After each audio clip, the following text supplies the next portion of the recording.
Let me say I would like to just share a little bit of my experience with you. Hopefully it will help you. Well, to begin, it's really my honor to be with such a distinguished group here and a great school. I'll tell you why. I have always hoped the school I went to, University of Washington, could put together some kind of electronic platform so all the alumni can get together, know each other, and get connected. And I'm still waiting for the answer. So Pepperdine definitely is a great school, and you're with a great school. This is good news. Now, the second thing I would like to say is, I think you yourself make a great group. The reason I say that is you are young, you are energetic, and you are smart. Now, I qualify to say that because I'm much older than you are. Last month, I had 40 years anniversary of my college class. And you wouldn't believe how many CEO and chairmen were out there. And I think I did a rough estimate of my contribution back to school. I was below 50 percentile. And the class putting, I think, the order of 20 million US dollar just last year, contributed that much. Now, 20 years before that, we were all like you. So you are the hope. And being in a class, the greatest asset is your classmate. And stay in contact with them, come to event like this, hopefully join with Fudan. You will know all the people. One day you will be all CEO and chairmen. Okay, let me start my little talk. And if you'd like to stop me, I welcome you to do that. I'd like to just quickly introduce the company, hopefully not too much overlap. It's about 24 years old. You don't see it at the bottom. I'll just read it for you. This company started up with the motherboard business. Okay, everybody knows this big motherboard, right? Now, it's headquartered in Taiwan, and it was very successful. So you went and became a public-owned company, IPO, in 7 years. Then in 2003, we had the first product that made the #1 spot in the whole world. That's our motherboard. Okay. Now, in 2005, we had a second product that became the #1 in the whole world. That's our VGA card. Some people call it display card. Okay. Now, 2007, keep going. We introduced something called EPC. Outside people know that as netbook. That's a tiny little computer you probably saw a couple of years ago. We were the first one to introduce that. And in that year, we ranked, we made it into Fortune 500. Okay, not very high, but we're in there. And 2008, we made some reorganization. We turned ourselves into a brand product company. Before that, we had factory. So during that reorg, we split the company into two parts. We had the so-called EMS, the factory portion, started as its own company, and ASUS focused on branded product. So ASUS, in terms of its structure, is very similar to HP and Dell, because HP and Dell don't make any computer. They just do the marketing and all the front end. And they will ask some EMS, actually manufacture computer for them. So it's a similar idea.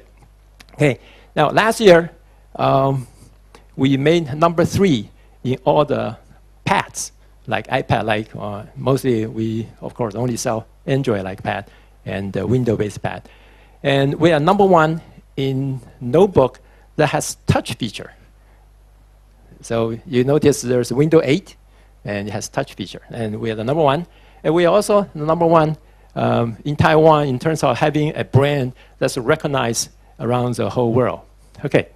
Now, organization-wise, like Michael said, we are headquartered in Taiwan. And we have offices in about 60 countries in the world. But most of the big ones are in China. including our sales and customer service, and also my organization, which does R&D. Now, ASUS does not have factory, therefore, the number of people is really small. Even though we are over the world, we only have 14,000 people, and of which about 5,000 some in Taiwan. A large number are in mainland China, and of course some overseas.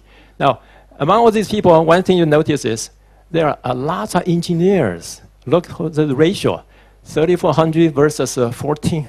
This is like 25% of the company are engineer. If you go to any of the American company, whatever engineering company, you don't see that. I think one time IBM was the biggest computer maker. They had 10% of the budget went into R&D, and we're like 25%. And that's really a big investment, of which 3,400, about 1,000 is in China, in mainland China. That's my organization here. Okay. Now, briefly, I'll do a little bit commercial over here. Product-wise, we have a very broad line of product. I actually brought a book here. Now, I don't expect you to be able to read this because of the thickness. Now, we spend a lot of time making various products. Feel free to pass. So some of the products are very traditional, like we have motherboard, we're number one. We have so-called display card, we're number one. We have servers. Okay, server go into the back room. And we make gaming, like a headset and so on. We make like routers, switches, okay? And we make LED projectors. And also make other very interesting product. Some of the interesting thing is a lot of these products are very traditional products since it's been around for 20 years. But we are able to push these really into a level we say is incredible. For example, now we have turned this router, which most of you have at home, into a world's smallest router. Now, how small is it? It's the size of a woman's, what do you call it? Lipstick. Okay, that's small. Now we can pass on. Don't make sure returning back to me.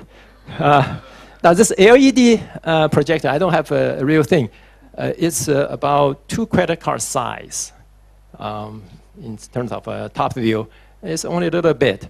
Now these products are great for mobile application.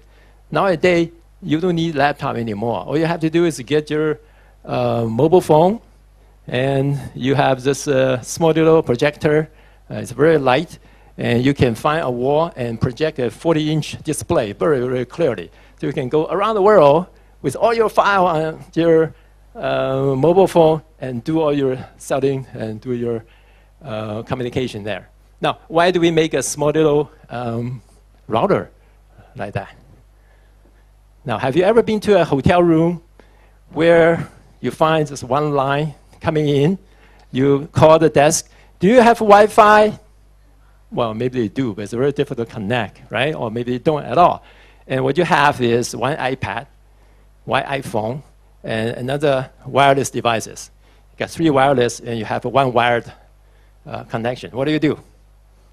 This thing comes into your rescue. This you can just connect to the wired Ethernet, and you start to broadcast. And you have your own Wi-Fi station wherever you go. Isn't that great? Okay, so example of small innovation, but make good money for us. Now, we have other products. These are what I call a mainstream product, like laptop everybody has. Now the prices keep going down. $400 you get one, US dollar. And yeah, different variations. There are ones that's for gaming with great display, audio, and there's all-in-one. And they're thin and light, and it's a MacBook-like, a Mac Air-like, I should say. Now these are more traditional products. Now, in the last 2 years, we have gone into other things. Pads, all kinds of pads, okay. People may not know, Have you heard about a Nexus 7? That's from us. And we have our own too. They're all different sizes, 6 inches, 7 inches, 8 inches, 10 inches. Ones you can use as a phone, a little bit big, but you can still call. Ones you can expand. We are currently number 3 in the world, next to, anybody know who's the first place? Oh, Apple and Samsung. The next one is Asus. And we're working hard to catch up. Now, we are also into other new product, phones. Mobile is the future. If you don't go into phone, you will not survive. So we have all kinds. We call it Zen phone, 4-inch one, 5-inch one, 6-inch one, and lots of them are great, fully featured. And also, like we have one that's 4-inch, is sold for $99 US with no string attached. So we are in head-on competition with Xiaomi. Have you heard about Xiaomi? Now, we didn't have, we were very worried about this because the price is just rock bottom. And we started to sell, and it's selling very, very well. And the comment will come back is, if you buy Xiaomi, well, you expect to work maybe 6 months. Then you get all kinds of connection problems and so on and so on. So this is my commercial. Okay, now we make all kinds, and we determined to go in there. We are very small. We're not even 1% of the market, but we will go in there with full strength. Now, we also make things we call pad phone. This is a cross product. It's like 2 different products merged into one. Now, I can show you what it's like. Now, I got a Asus mobile phone right here. Now, I have set up so you play. Come on. This is a HD TV full screen display, but it's pretty small, right? At your age, it's fine, but for your parents, it's hopeless. Can you hold this for a second? So we got a solution for you guys. You have to put this down a bit. So you have this little phone here. Now it's playing. Oh, I touched the screen, so it wouldn't like, well, it's playing something else, but doesn't matter. You get the idea. So your screen get magnified, how many times? 4 times. And it's great for you to maybe buy one and give it to your grandparents or your parents as a gift. Another commercial. Okay. Now, another advantage is it's a pad as well as a phone, and it shares the same data.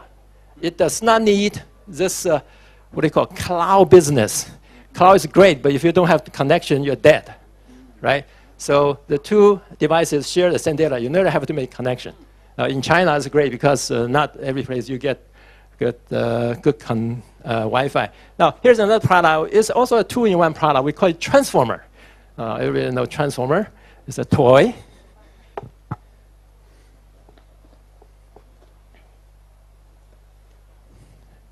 So we got it here. We put this down.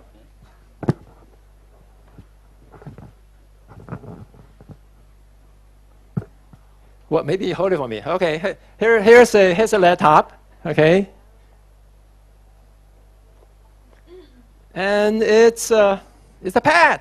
All right. So if you have to do serious typing, you connect the 2 together. It's a laptop, and you can go out with only the screen.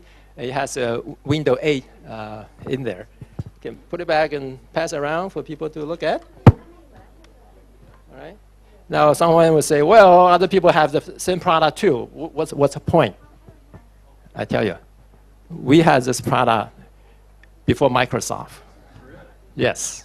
Okay, let's move on. How do I do it with time? Okay, all right.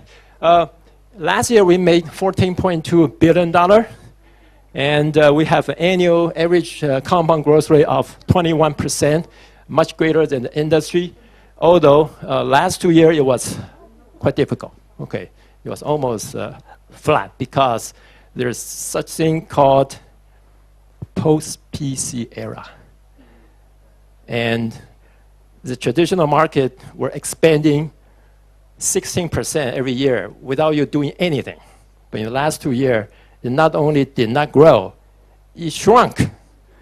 I think that 2 years ago, it shrunk by maybe 6-7%. Last year, it shrunk by 16%. Okay, so all the traditional PC makers, HP, what are they doing? They want to sell their business for a while. Dell, what are they doing? They're going private, right? So they're under great pressure. We do too, But we were able to develop all these other products that bring us into the mobile world, like panels, pads, and mobile phone and other things. And that kept the sales still growing. So we sort of has successfully transitioned into the post-PC era. Now, this is a company very, very healthy. It's small, it got all these muscles, and move fast. Okay. All right, so let's keep going. Now let's talk about the challenge of running an operation like that. Okay. Now, as you see, we have a huge catalog with more than 1,000 products. How do you develop all these? What's the cost of doing this much R&D, right? So that's a challenge. So here comes the answer. Wow, if you look at China, mainland China, guess how many graduates are there every year? This year, yeah, thank you. 7.25 million college graduate. So that's part of our solution. Okay. Now, so we come here, we set up the R&D facility, we do serious product development. Okay. Okay. Now, so we go out every year doing recruiting. I don't know how many of you have done recruiting. The general process is like this, and you go to an area where there are some major university, maybe Wuhan or Dongbei somewhere, and you send out a flyer and on internet say, we're going to have a job fair. And you open up this auditorium, you get all these students come in, I dress like this, you are like my student or my candidate. I give them a pitch, just like the one I just gave to you. I try to attract them to me and try to get the right people. And after the pitch, we give them a test, and then we give interview, we do group interview, finally we give offer, and so on. Guess what's the rate of offer? Anybody idea? Hey, there's an HR expert right there. Oh, I'm sorry. Okay, you were talking. What's your company's ratio starting from resume until you hire? What's the ratio? Anybody have? Okay, 20. We have a ratio of used to be 100 to 1. So we go out and talk to so many people, and we pick out only a few we feel really is matching to our culture and so on and so on. So that is challenge. How do I really get the people I like? And there's other challenges as well. As the economy goes up, and everybody's salary goes up, and the house price go way up, right? And everybody want more money, right? So there are competitions. It used to be we're competing with only a few players. Now there are lots of other companies come out, compete with us. Huawei, Zhongxin, they're growing like crazy.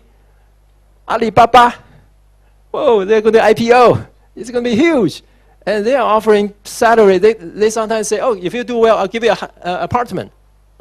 Well, it's very difficult for us to compete with those. Not only so, last year, the #1 target for candidate to get into is government. They beat us, hands down.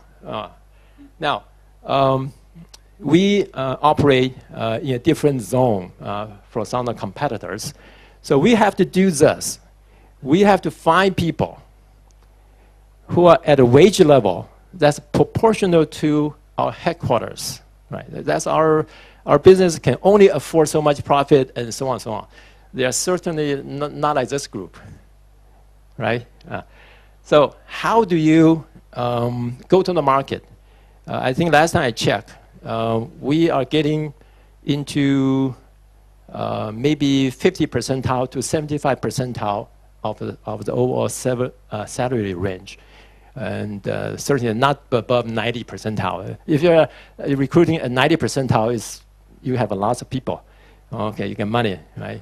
But when you're doing 50 percentile, you have a whole lot of more people. But okay, ones who really take your job will be different. So how do I attract people really want? And it puzzled me for a long time until about 2 years ago, I watched this video on TED. This is fantastic. I said, that is it. There's a person by the name of Simon Sinek, and he has an idea of a golden circle. Now, I'm going to play the video a little bit, so let him explain what the definition is. There's audio. Or Martin Luther King or the Wright brothers, they all think, act, and communicate the exact same way, and it's the complete opposite to everyone else. All I did was codify it. And it's probably the world's simplest idea. I call it the golden circle.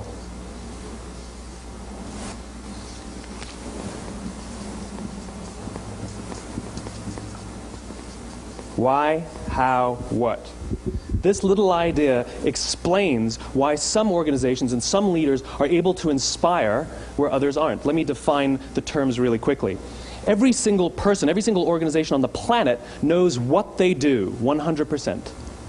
Some know how they do it, whether you call it your differentiating value proposition or your proprietary process or your USP.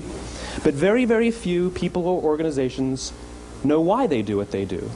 And by why, I don't mean to make a profit. That's a result. It's always a result. By why, I mean what's your purpose? What's your cause? What's your belief? Why does your organization exist? Why do you get out of bed in the morning? And why should anyone care? Well, as a result, the way we think, the way we act, the way we communicate is from the outside in. It's obvious. We go from the clearest thing to the fuzziest thing. But the inspired leaders and the inspired organizations, regardless of their size, regardless of their industry, all think, act, and communicate from the inside out. Let me give you an example. I use Apple because they're easy to understand and everybody gets it. If Apple were like everyone else, a marketing message from them might sound like this. We make great computers. They're beautifully designed, simple to use, and user-friendly. Want to buy one? Meh. And that's how most of us communicate. That's how most marketing is done, that's how most sales is done, and that's how most of us communicate interpersonally. We say what we do, we say how we're different or how we're better, and we expect some sort of behavior, a purchase, a vote, something like that. Here's our new law firm. We have the best lawyers with the biggest clients. We have, we always perform for our clients, do business with us. Here's our new car. It gets great gas mileage. It has, leather seats. Buy our car. But it's uninspiring. Here's how Apple actually communicates. Everything we do, we believe in challenging the status quo. We believe in thinking differently. The way we challenge the status quo is by making our products beautifully designed, simple to use, and user-friendly. We just happen to make great computers. Want to buy one? Totally different, right? You're ready to buy a computer from me. All I did was reverse the order of the information. What it proves to us is that people don't buy what you do, people buy why you do it. People don't buy what you do, they buy why you do it. This explains why every single person in this room is perfectly comfortable buying a computer from Apple. But we're... Right. You like this guy? I like him. All right, let me shrink this. Right. So he got me thinking. I need to attract the right people. How do I talk to them? Well, I can give them all this great pitch of great product and so on, but that's a what level. I can tell them how I did it, how level. But what I really need is tell them why. Why they should think I am the company they should work for. Okay, so this is what I did. Okay, first of all, but I don't know where he said it, but I read it because you can't see it from far away. As it turned out, all the great and inspiring leaders, they all think, act, and communicate the exact same way, inside out. They tell people why they do things. Okay, so that brings me the question. Why does ASUS exist? What does ASUS stand for? When we get out of the bed, what are we thinking in our head? Okay, so I have to do some soul searching.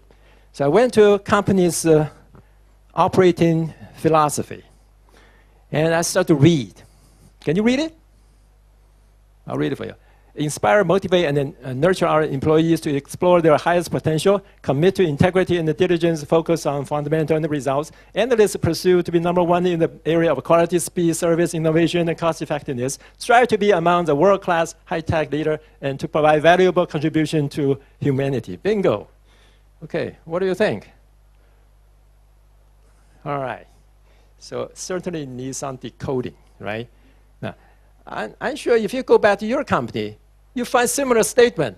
This is not much different from anybody else's, right? Now, what does ASUS really stand for? Okay, so I start to try to decode it. I say, okay, as a why level, this is our starting point. Explore their highest potential. This is about people, but it's also about our product. Now, next, how? How do we do it? We have integrity, we have diligence, we focus on fundamental and result. Still sounds like just like yours, right?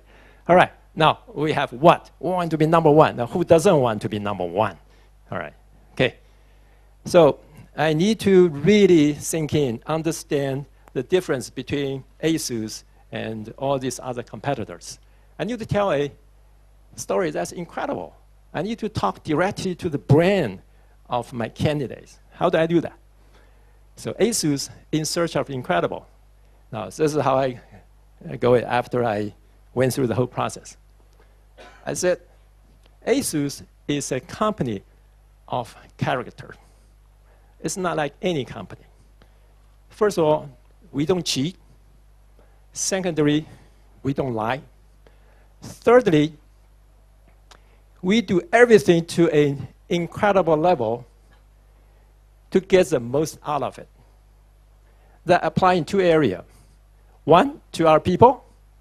We want to explore their potential fully. Second, to our product. To our product, we bring it, we research, we do the best product to an incredible level. And we are very insistent on this value. We look inside ourselves very, very hard. And so nobody else look as hard as we are. Okay. Okay. Now, I'm going to tell the same story differently. You just went through this. I said, the company started about 24 years ago. Now, by several people, engineers. But these engineers, not the same engineer like all those other ones. Not only so, in 1990, that is the ninth year PC was invented. So you have huge market. You have these big players.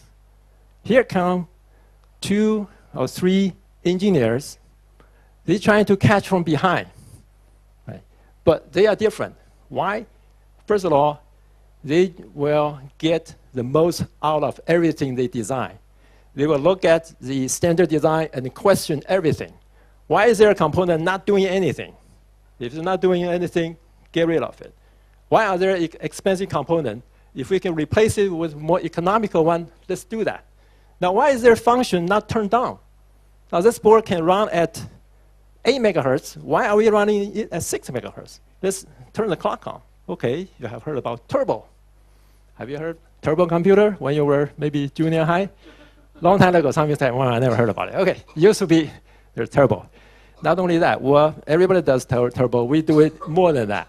We crank up the voltage. We change all the parameters. So we come up with a product that has higher performance and lower cost than anybody else. And that's how the company started. And we are that kind of engineer. Okay. Because of that, we are very successful. In 7 years, we went into stock market, become a public owned company. Now, what that means is we are not anybody play by any rule. Being a public company, we are transparent, we are honest, we don't steal, we don't cheat. And we internally have a play by the rule that can be put into international community against anybody else. We are not in any lower ethical standard than all the competitors. Okay. Because of that, we made #1. Now, we view that as Nobel Prize. Anybody can then make #1 in any area, even in Guinness Book. It's not easy, right? So, it's working. Not only so, and 2007, that's our 3rd Nobel Prize. Okay, on and on. So I'm not going to go through all that in the interest of time. And so with that, what I'm trying to draw is a parallel. Now here's the story. I said, ASUS is a latecomer into the market. We're facing this formidable competition, but we strive hard. We make all the turbo product, and we are almost catching up with the top leaders. Okay. Now, how do I do that? This is how. We have 4 virtues. #1, integrity. We don't cheat, we don't lie. We make product that is rock solid. And that's match up with our marketing campaign. Okay. And we're diligent. We work hard to bring the cost down, to bring the most cost-effective product to the customer. And we focus on fundamental, such as research and development.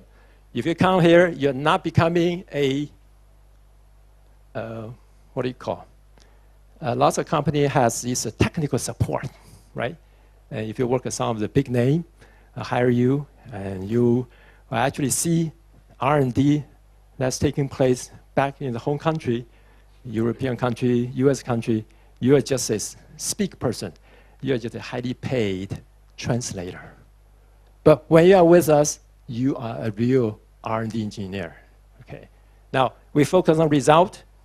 Result is our product and your performance. And in the company, everybody's the same. There's no hidden rules. 潜规则. By the way, our company don't have 2nd generation rich. Have you heard about that? And the 2nd generation officials cannot survive in this environment because we focus only on your performance. We don't care you're male, you're female, you're tall, you're slim, and so on. One thing, your performance is what that counts. Okay, now look at you. Well, we made #1. Now you're graduating from college. You're from a hardworking family. You have a dream. One day you want to have good life. But as you graduate from college, you found the world is slightly different from what you expect. The world is divided. There are those who has a lot of money there, and there is the rest of us. Look at the letter he has in his hand. Now, what do you do? But despite that, you're a great student. You do not cheat on exam. You don't plagiarize on your homework. You're frugal. You work your way through college. You're passionate. You love technology. And you're a very hands-on person. You can solve real-world problem. Okay, with all that, all you're asking for is a fair fighting chance. Use your own ability to win yourself a good life. Now, let me tell you the story. At ASUS, our average age is 29 years old, and 50% of us has apartment. So it's not impossible. If you work hard, it's within reach. Now, don't we have a company just for you? Okay. Now you can see, I just getting different response from this student. Used to be I start to talk halfway, half of people start writing, they look at the cell phone, or they doze away. Now, when I use a different way of talking to them, some people, I pop up. They have this glimmer in their eyes. And wherever you walk on the stage, they follow you. Okay? When I say, okay, do not cheat on exam, some people say, go like, okay, okay. So I know it's working. I know it's working, okay? Now, so what I've been doing the past 3 years is to talk direct to the brain that make decision. Now, people make decision by why you're doing things, not by what you're doing, like Simon just said. And if you strike a chord with them, then they'll be convinced. And you don't have to talk about million other things. Those just support their decision. Okay. Now, what are we accomplishing? ASUS. So we were able to, out of this mass number of students, sometimes we go out and job fair, we receive 2,500 resumes. Okay. And we were able to do a lot of filtering. People who may cheat on exam and lazy and various things, and we were able to block them out. But most importantly, we were able to find the right kinds of people we're looking for. So let's take a look at the video, 7:52 to 8:10. What you have, the goal is to sell to people who believe what you believe. The goal is not just to hire people who need a job. It's to hire people who believe what you believe. I always say that, you know, there's, if you hire people just because they can do a job, they'll work for your money. But if you hire people who believe what you believe, they work for you with blood and sweat and tears. And no. Okay, well, we don't want to draw blood from our employees, but we are getting employees a lot more in sync with us. Okay, so let's go back to the slide.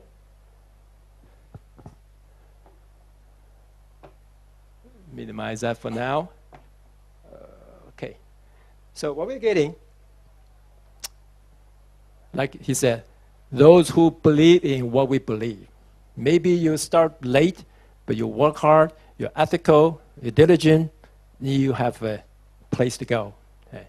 And that's a value that we have. And with that, I found out our recruit rate has improved quite a bit.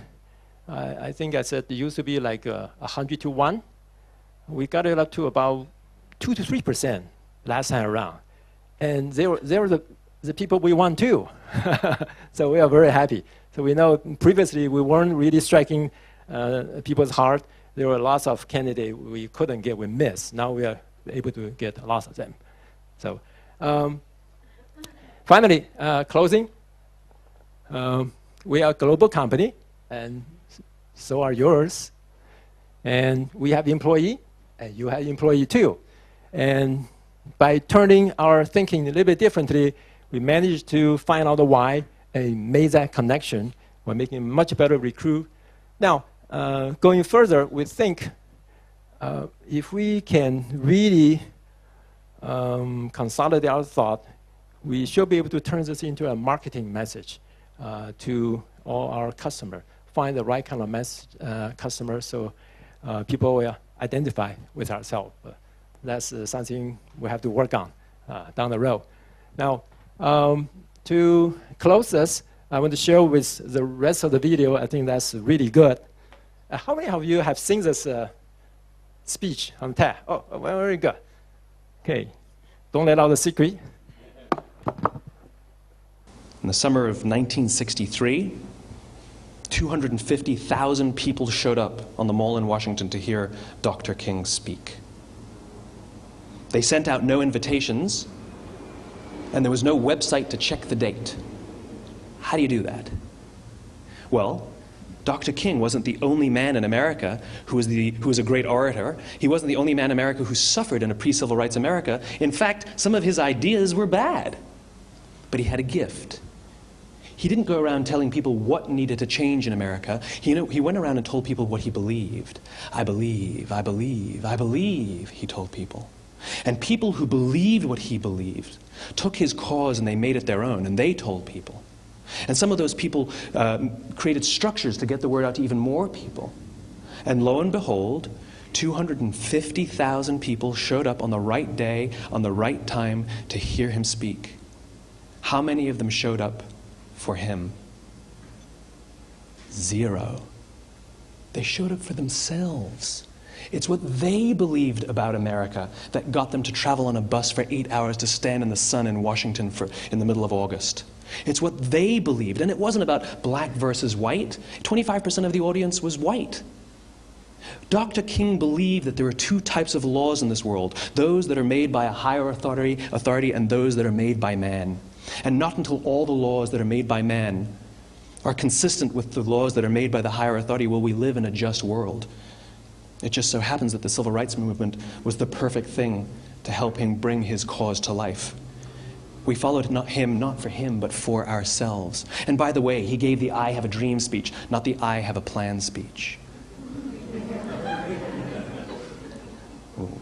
Listen to politicians now with their comprehensive 12-point plans. They're not inspiring anybody. Because there are leaders and there are those who lead.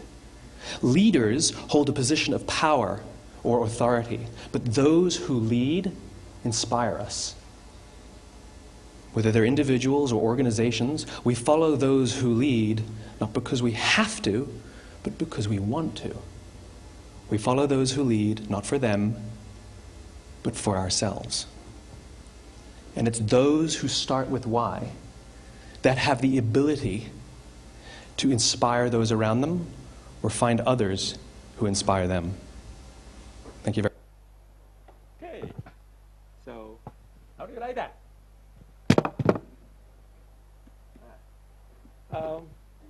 Well, that's the end of my little pitch, and I certainly hope you will also get an idea of how your company stands for, and hopefully connect that with your employee, your customer, or whoever the stakeholders are. So thank you for your attention.